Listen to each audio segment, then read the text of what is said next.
Hey, what's up, guys? It's Blazy and Liz. Hey guys. Yeah, we're back again with another episode. I know it's been a minute, and we had to do this video because I also have to work on my hair before my work week starts. Today's my off day. Today's just a refresh. That's right. So if I don't do it soon, I'll be in trouble. Anyway. With the hair police. With the hair police, yeah, they always tell me my hair has to look good, which I love to do that. Anyway, Liz, how have you been? I am okay. We're busy running around. I feel like summer is slipping out of our grip faster than we can grab back onto it. Yeah. How many days before summertime ends? Summer technically ends on Labor Day, so September 1st. September 1st. Wow, that's crazy. We have a trip to Kenya, so we'll be going to Kenya in the fall, right? Correct. That's crazy because we'll be flying to Kenya on September 13th. Oh my God, just time flies. Anyway, we have different topics. I have few things I wanted to talk about here. One of them is some ridiculousness that is happening around the planet. A few things have happened this week, and also maybe during the course of the year. One of them is, as you know, our last video was about Kenya. Fortunately, the government backed down because they were trying to really enforce people into some taxes that people are not okay with. And there was like crazy violent protest. You know, Kenya is not like, Kenyans are not people who can be controlled by dictatorship like other African countries have seen, or other countries around the planet. Kenyans like their freedom. They burnt part of the parliament down. They burnt the Chief Justice office in Kenya. And a few people are shot dead, unfortunately, which should not happen. Quite a few, more than 50 that I know of. Yeah. And did you hear the thing about retrieving bodies? Yeah. Is that a separate topic? Or separate than the protests? Because... Yeah. I feel like they're linked up. I don't know. I thought it was weird that all the bodies found were female. So I think that's why I initially thought, is this related to the protests? How did that configure in with everything that's going on? Or is the protest kind of a distraction from their missingness, that nobody's gonna listen? Yeah, so basically they found is it like 12 bags? Yeah. Sacks, like 12 sacks tied with human remains inside, and I think 9 of them were female. So these human bodies were like dismembered, like chopped off into pieces. And the government was saying that maybe it's a cult or something, but majority of the citizens are saying that that's the government work that they do against the protesters. So it's like if they catch you protesting, they take you secretly and then they kill you. That's what many people are saying. No, we can't confirm that. Just even civilians that are present there in the country, they can't like know for sure, but it's got to be rumored, you know? Yeah, but the number one suspect is the government because they play funny games. Also, the police, they don't really favor themselves to not be suspects because they don't do any sort of action to find out who it is. Like, speaking of which, that's tornado alert. Okay, yeah, switch off your. So in the US, if there's an emergency, you get it quick on the phone. That's what just happened right here. Either if there's a tornado, like severe thunderstorm or anything, or a missing person that they care about. Sometimes Amber Alerts come on your phone like that, yeah. Which would be nice in the case in these 9. Can you define Amber Alert? Amber Alert is from a case, I forget her full name, but her name was Amber, that it would have been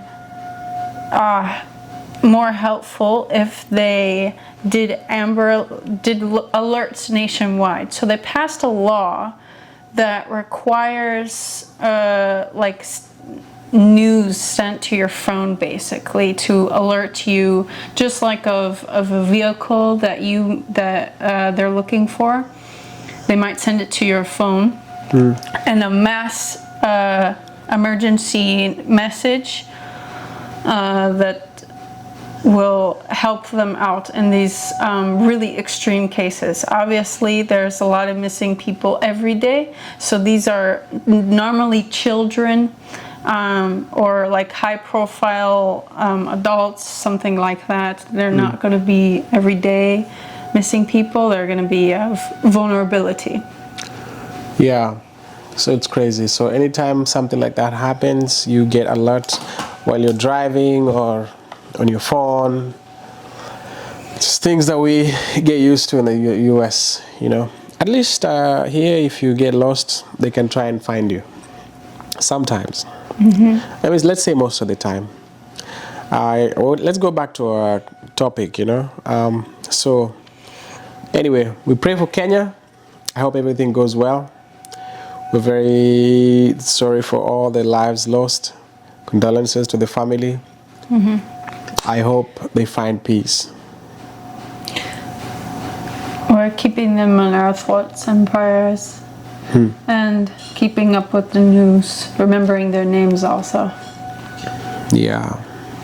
Anyway, let's jump back to the States. Donald Trump got shot. Don't. I know some people are happy. I don't know why. I don't think I was happy. I'm not happy. Let me tell you. I feel like everybody has a right to be defended in any hard circumstance in life. Like, that was like he was seconds away from dying, and I don't think I will wish him death, regardless of how much how people look at him in the planet. He also has some people who love him, like his family members, his fans, or people who follow him, or anybody else. So on my side, I'm so grateful he did not die, because maybe it could have caused other problems. At the same time, for the young kid, I don't know what was his motive to shoot him down. So I also feel sad for his family too. Can you keep on doing my hair, please? Can you give me a massage? Sorry, it's done. And give me a massage. Okay.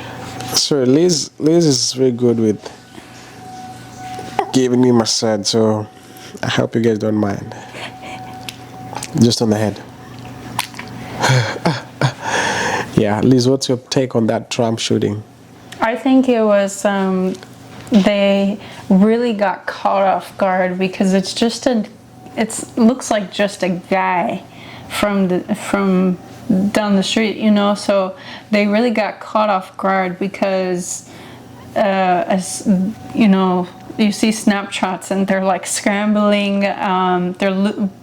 Can't wait to release that he was not injured when he clearly was, and he clearly wasn't fine, because he's bleeding from the ear. So I think it really threw them for a loop, made a run for their money, because they gotta figure out, okay, how this is something we didn't really expect, and how can we move from that? And it was really shocking, not for just us, but I think for his internal affairs for sure. Yeah, well, I hope that teaches people that gun violence should be controlled, and guns should be controlled in the society, because I feel like it's so dangerous out here. Everybody has a weapon, like a deadly weapon.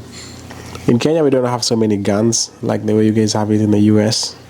So we don't have these crazy mass shootings, unless they're like real terrorists who are like trying to fight with the government or something. But nobody just walks into a store and shoots people, walks into a school and shoot kids or anything like that. We rarely see that. We've never had any, except when Al-Shabaab militia went into this university in Kenya I think it was in 2014, if I'm not wrong, and killed like over 100 students. Wow. But we barely have these shootings, you know. Well, also barely having those shootings is probably why there wasn't any procedures or mechanisms in place to protect the kids, which is why it's so many kids, and also schools are essentially one big room in Kenya versus in America it's more spread out and compartmentalized. Because in US there's maybe 7 students who get killed, 12. The most was like 22, 25 or something. So amounting that to 100 is a lot. Yeah. All right.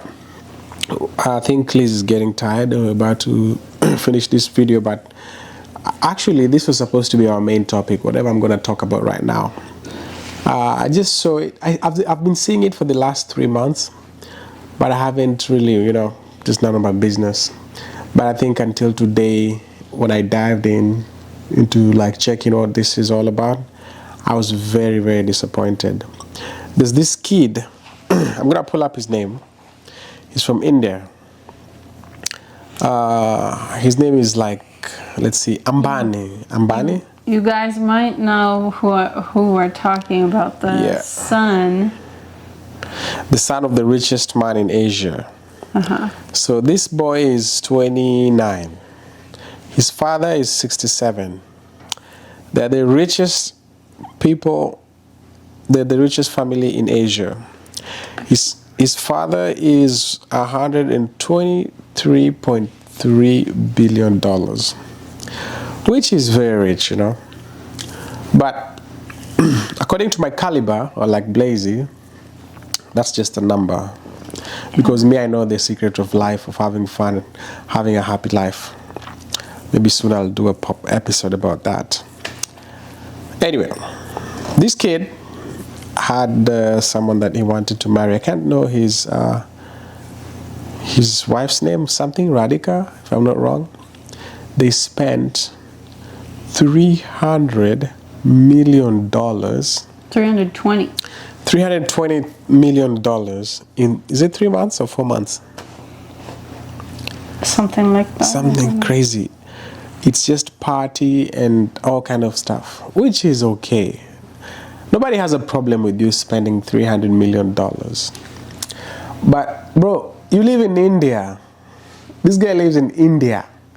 He doesn't live in heaven. You know what I mean? He doesn't live in planet Mars.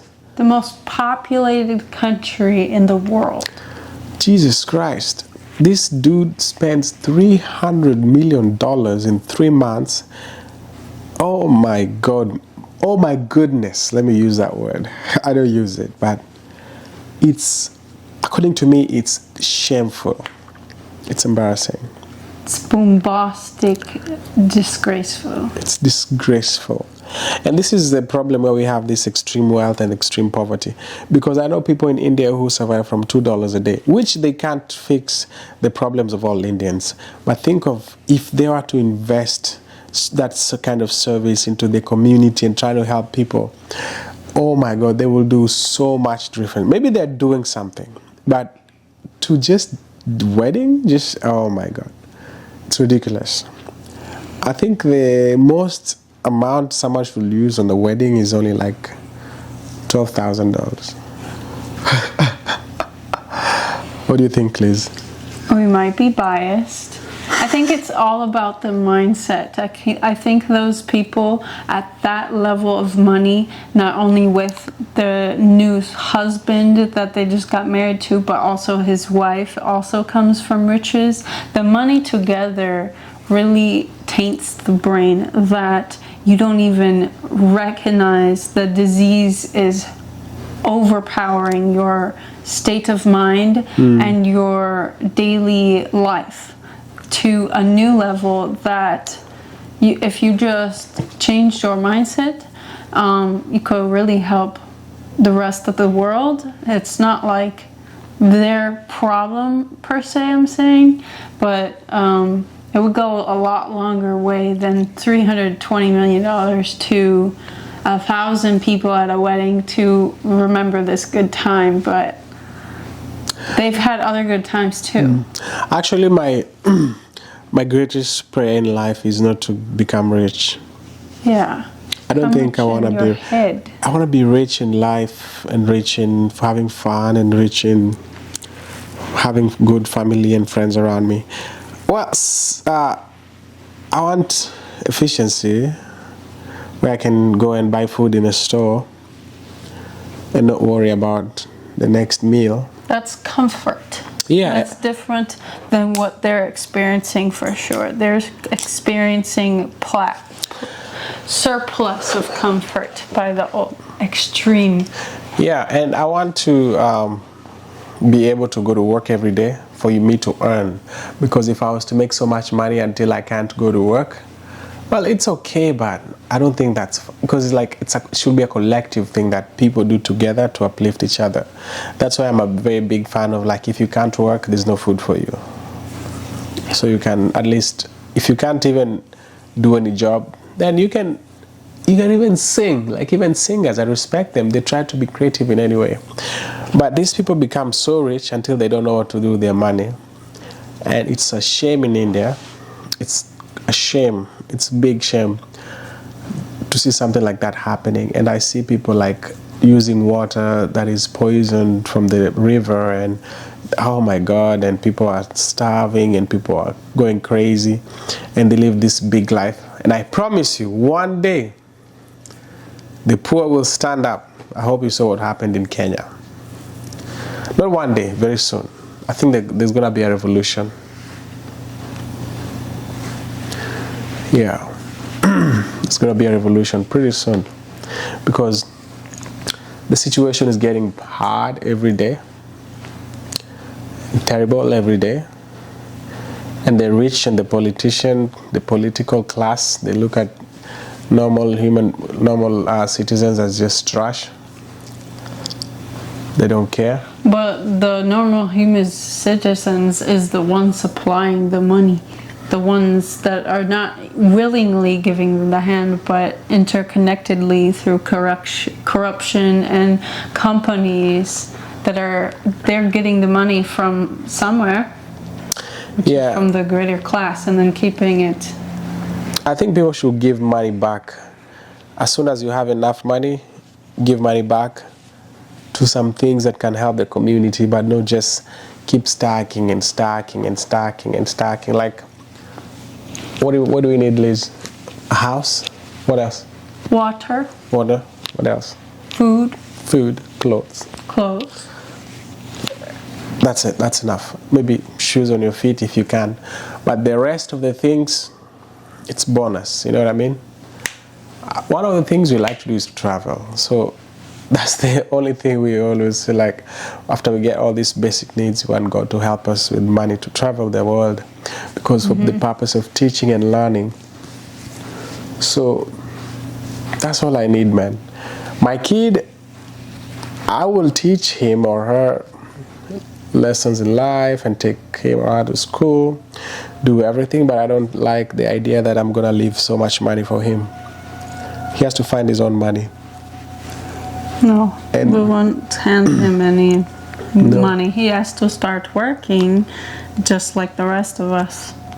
Yeah, and he has to know that money is not wealth. So we have to teach him that money is not wealth. Anyway, my massage is getting better and better, and I don't want to keep Liz doing it for eternity. I'm going to have mercy on her. Guys, it was nice hosting you guys here. As always, until next time, please don't forget to subscribe if you haven't. This is the kind of conversations we have time and then. Like and share. Join us again next week for another episode. Yes. Peace. Peace.